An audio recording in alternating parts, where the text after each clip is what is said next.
তেঁতুল পাতা আজকের গল্পের শুরুতেই আপনারা দেখতে পাবেন খেয়ালি সবাইকে এসে বলে যে এই বাড়ি থেকে যেন এক্ষুনি এই মুহূর্তে বেরিয়ে যায়। এরপর এইদিকে বড় মা বলে যে তুমি এতটা জঘন্য কি করে হতে পারো, তুমি আমাদের বাড়িতে দাঁড়িয়ে তুমি আমাদেরকে বেরিয়ে যেতে বলছো।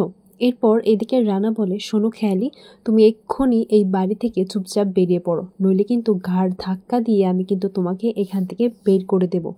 এরপর খেয়ালি বলে, রানাস তুমি কিন্তু ভুল ভাবছো, এই বাড়িটা কিন্তু আমার, বুঝতে পেরেছো তো, আমার এক্স ফাদার ইন লর নামে ছিল, আর যিনি দানপত্রে এটা আমাকে লিখে দিয়েছেন সেই সইটাও সত্যি আর সেই কাগজগুলোও সত্যি। এইদিকে অমিত স্যার তাদেরকে বুঝিয়ে বলে যে ঋষি আর ঝিল্লি, আমাদের কিন্তু এখন এখান থেকে চলে যাওয়াটাই ভালো হবে। তখন ঋষি বলে, কি আমাদের বাড়ি থেকে আমরা কেন পালিয়ে যাব, আর কোনো কিছু না বলি। তখন অমিত স্যার বলেন যে ব্যাপারটা একটু বোঝার চেষ্টা করো, কারণ এখন খেয়ালির সাথে তর্ক করে আমরা পারবো না, ওর সাথে কাগজ রয়েছে আর যে সইটা দিয়েছে সেটাও তো সত্যি, এইটা আলাদা যে ওনাকে ঠকিয়ে এই কাগজের মধ্যে সই করানো হয়েছে।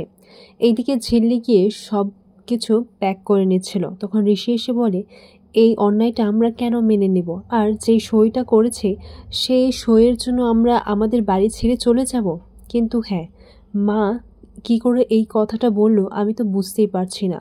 বাবা তো সোশ্যাল কাজে যুক্ত ছিলেন, কিন্তু জ্যাঠা বা কিংবা ছোটকা কেউ বাবাকে কখনো বলেনি যে দোকানে গিয়ে বসতে, এরকমটা কেউই কখনো বলেনি, কিন্তু মা আজকে এই কথাটা কি করে বলল। এরপর এদিকে ঝিল্লি বলে, মিস্টার সিংহরাই, আপনি একটু ঠান্ডা মাথায় ভাবার চেষ্টা করুন, আর আমরা আবার ওই বাড়িতে ফিরবো, আর যেই বাড়িটা আমাদের ছিল সেটা আমাদেরই থাকবে, কিন্তু এখন একটু সময়ের অপেক্ষায়। এইদিকে নিচে খেয়ালি আন্টিকে বলে যে আচ্ছা আন্টিস, আপনি বলুন তো যে এই সমস্ত কিছু, এই যে আমার এক্স ফাদার ইন ল রয়েছে, উনি কি রানার ভবিষ্যৎটা গড়ার জন্য এরকমটা করেননি বলো। এরপর মেজমা বলে, হ্যাঁ আমি বিশ্বাস করি যে বর্ধাভাই এরকম একটা কাজ করতে পারেন, কারণ রানা তো কিছু করে না, আর তার জন্যই হয়তো এই ভাগ থেকে রানার ভবিষ্যৎ গড়ার জন্য এই কাজটা করেছেন। তখন এই কথাটা শুনে ঋষি বলে, মা তুমি এটা কি বলছো, তুমি কি ভেবেচিন্তে বলছো। এরপর রানা বলে, মেজমা তুমি এরকমটা কেন বলছো, আচ্ছা বাবা কি কখনো তোমাদের কাছে আমার হয়ে কোনো প্রেফারেন্স দিয়েছে?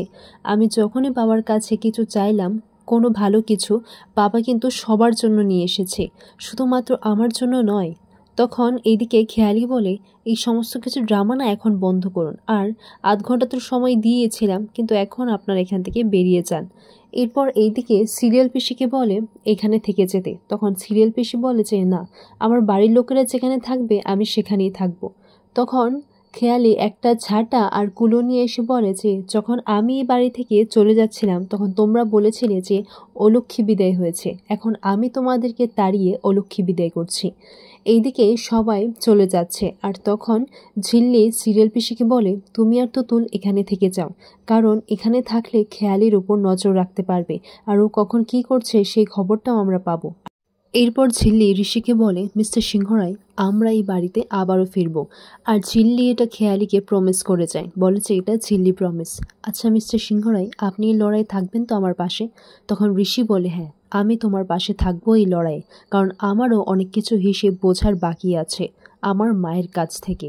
এই কথা বলে ঝিল্লি আর ঋষি সেখান থেকে চলে যায়, আর খেয়ালি এইদিকে হাসতে লাগে।